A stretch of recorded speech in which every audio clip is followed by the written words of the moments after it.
sebelum kita mendengarkan firman Tuhan, ada satu joke, ya, kepolosan daripada anak kecil. Pada saat dia ditanya, ya, umur berapa orang itu layak atau baik untuk menikah.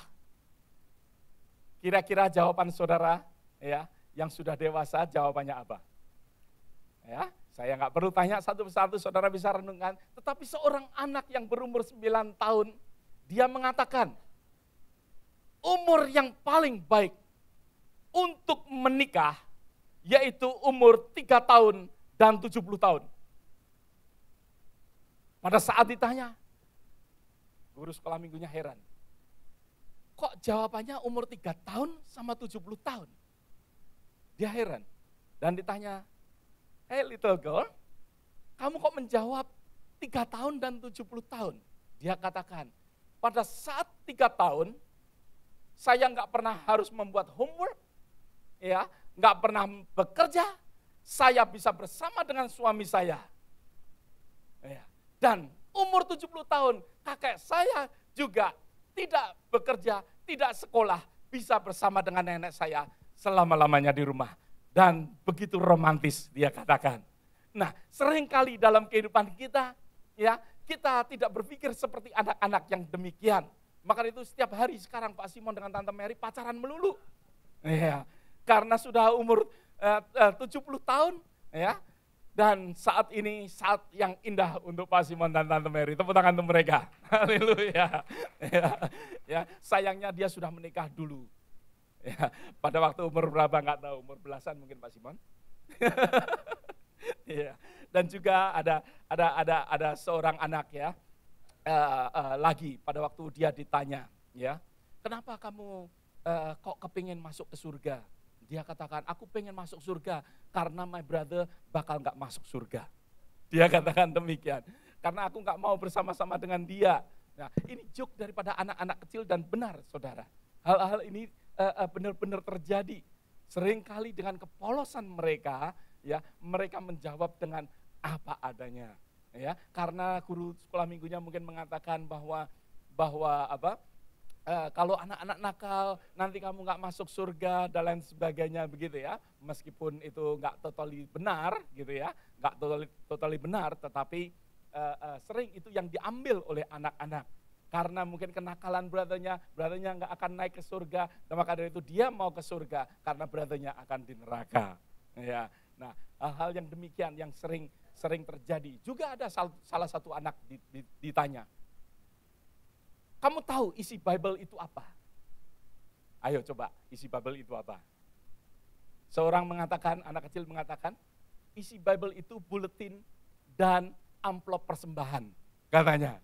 Ya, karena sering nggak memberikan persembahan, melihat dedinya nggak memberikan persembahan, maka itu amplopnya dibawa pulang, padahal ada tulisannya AFGF. Haleluya.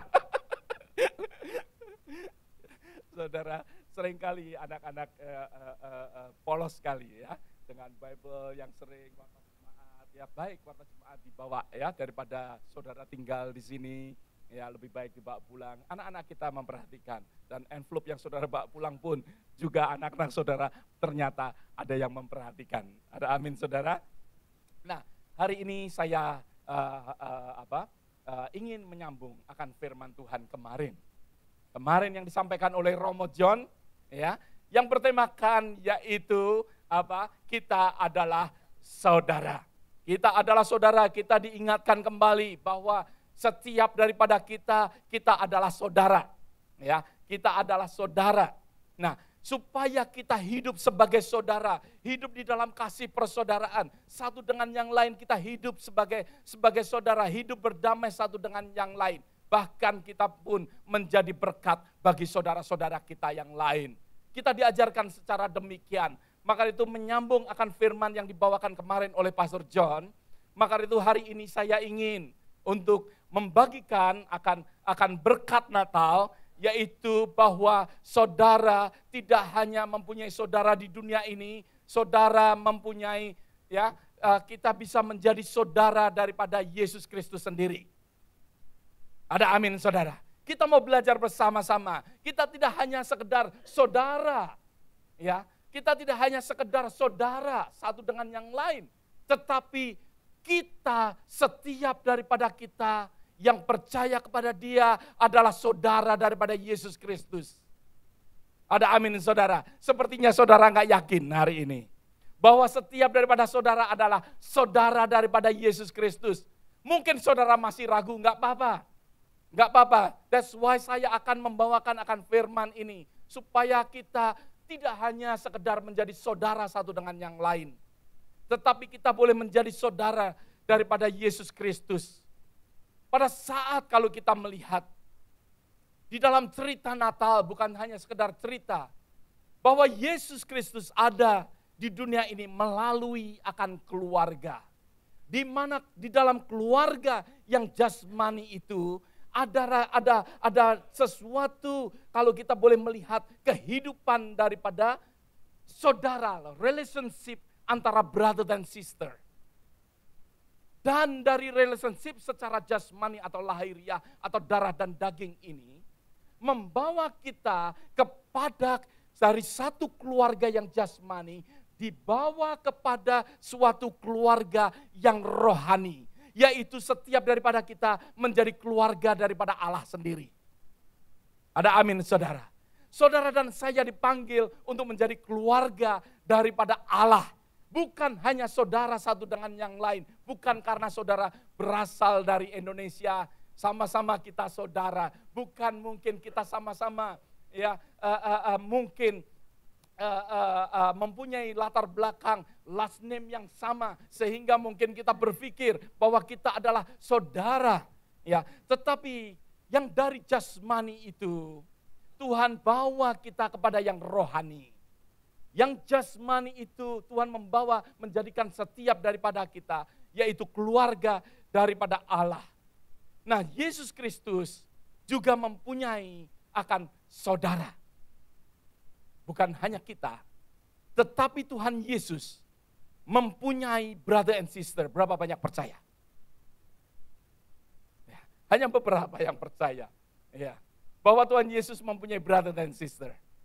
Alkitab menunjukkan kepada kita bahwa Yesus mempunyai brother and sister. Setelah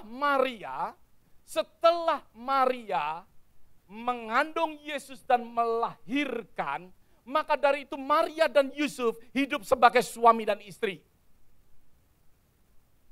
Kehidupan dia sebagai manusia biasa.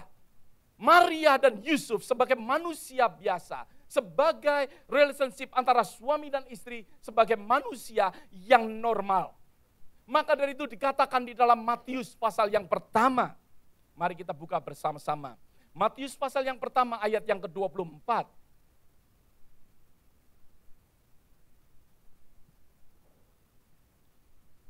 Dan ayat yang ke-25, dikatakan sesudah bangun dari tidurnya, Yusuf berbuat seperti yang diperintahkan malaikat Tuhan itu kepadanya. Ia mengambil Maria sebagai apa? Sebagai istrinya. Bukan hanya sekedar untuk mengakui Maria supaya boleh dikatakan, kalau saya boleh katakan dengan istilah bahasa Indonesia, supaya aib daripada Maria tidak ketahuan. Bukan demikian saudara, tetapi memang ya Yusuf diperintahkan untuk mengambil Maria sebagai istri. Ada amin. Sebagai istri, bukan hanya untuk mengakuin Maria, tetapi sebagai istri. Maka itu kehidupan antara Yusuf dan Maria adalah suami istri. Dan di dalam ayat yang ke-25 dikatakan tetapi tidak bersetubuh dengan dia sampai ia melahirkan anaknya laki-laki dan Yusuf menamakan dia Yesus. Yusuf tidak bersetubuh dengan siapa? Dengan Maria sampai Tuhan Yesus itu lahir. Dikatakan until, sampai Tuhan Yesus itu lahir. Berarti setelah Tuhan Yesus itu lahir, di dalam kehidupan suami istri daripada Yusuf dan Maria, Maria dan Yusuf hidup sebagai manusia biasa. Ada amin. Is that right? Firman Tuhan katakan demikian. Until. Kalau saya ingin berkata kepada saudara, ya, saudara akan tetap, misalnya saya berbicara tentang kepada Benny misalnya, cerita tentang Benny. Benny ini ya akan hidup membujang sampai dia mendapatkan pasangannya. Atau misalnya ya, Benny ini akan ya membujang sampai nanti misalnya Januari dia menikah. Berarti setelah Januari dia bukan bujangan lagi. Ada amin? Ada amin saudara?